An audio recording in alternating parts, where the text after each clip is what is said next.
নমস্কার বন্ধুরা, চলে আসলাম আরেকটি নতুন রেসিপি নিয়ে। আজকের রেসিপি পটাটো পকোড়া। তো আমি এই পকোড়া কিভাবে বানিয়েছি চলো তোমাদেরকে দেখিয়ে দিই। এর জন্য প্রথমে আমি কটা আলু সেদ্ধ করে নিয়েছি। সেদ্ধ করে ঠান্ডা করে আমি খোসাগুলো তুলে নেব। খোসা সমেতই সেদ্ধ করতে হবে, তাহলে আলুটা খুব খেতে ভালো লাগে।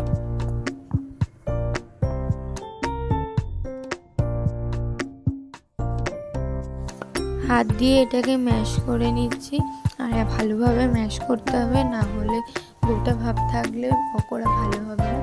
তারপরে এর মধ্যে দিয়ে দিলাম চিলি ফ্লেক্স, তারপরে দিলাম স্বাদ অনুযায়ী লবণ, তারপরে দিলাম মরিচের গুঁড়ো, আর দিলাম গরম মশলা গুঁড়ো, আর একটু লেবু, যাতে একটু টক টক ভাব লাগে, খেতেও ভালো লাগবে। তারপরে এর মধ্যে দিয়ে দিলাম 3 টেবিল চামচ চালের গুঁড়ো। চালের গুঁড়ো দিলে আলু পকোড়াটা খুব ক্রিস্পি হবে।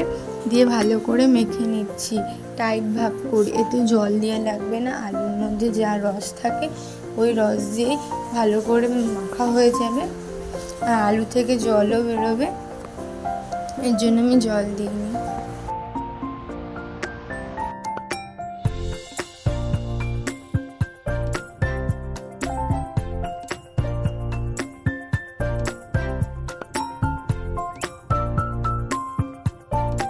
তারপরে দেখো আমার মাখা হয়ে গেছে। তারপরে আমি 10-15 মিনিট আমি একটু ঢাকা দিয়ে এটা রেস্টে দেবো।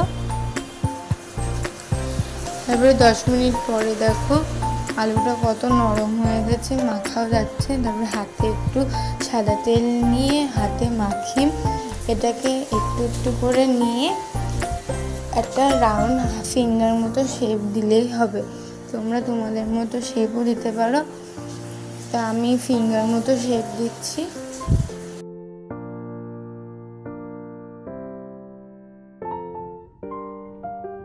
এভাবে আমি বাদ বাকিগুলো একইভাবে ফিঙ্গার করে নেব।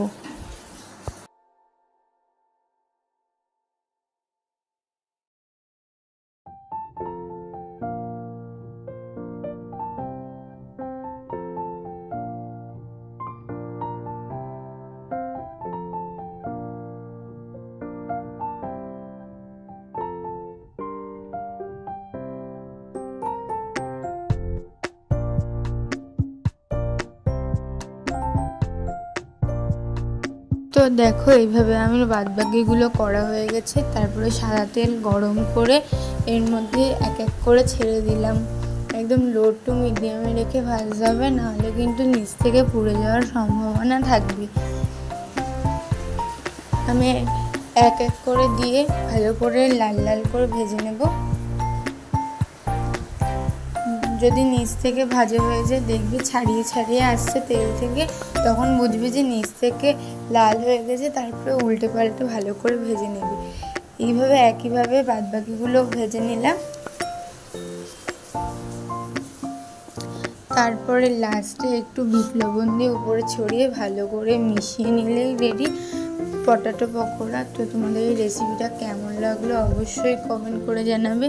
ভালো লাগলে লাইক শেয়ার করার অনুরোধ রইল। আর এই পর্যন্ত টাটা। ইউটিউব থেকে দেখলে চ্যানেলটি সাবস্ক্রাইব করার অনুরোধ রইল, আর ফেসবুক পেজ থেকে দেখলে পেজটি ফলো করার অনুরোধ রইল।